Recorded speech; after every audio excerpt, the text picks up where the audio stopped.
Okay, I got this question and I wanted to talk through it because I actually talked to one of my current students about this recently too. So I get this a lot where people are saying, NBME, UWorld, and the real exam, their actual questions feel different. And that's true.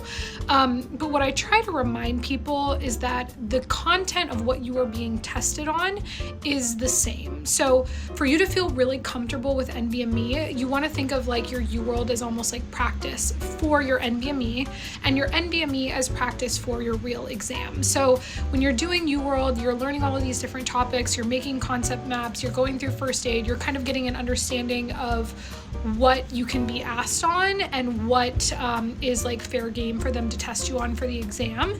And when you're going through that, I want you to be really kind of clear with your concepts of like how things fit together and what you're looking for in terms of questions, so that by the time you get to the NBME and the real exam, which can be a little bit more vague, you already know what to choose from and you're kind of looking at things, making the best decision based on what you know about all of the answer choices, all of the different diseases that you know exist.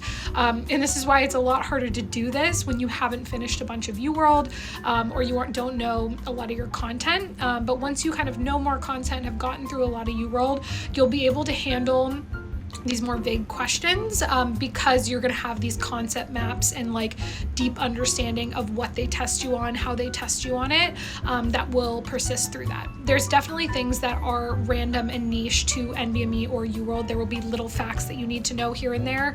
But I always tell people, if it's a ton of first aid, that is high yield. If it's one sentence of first aid, if it's not in first aid, if it's one question of UWorld, it's significantly not as high yield. So pay attention to that as well. Just a reminder, if you are looking for a step 1 tutor or a 2 or 3 tutor as well, my company would love to help you. Our team is called Book with Bloomed, and you can DM me or email me and we would be happy to set you up with a tutor and one-on-one guidance if you would like.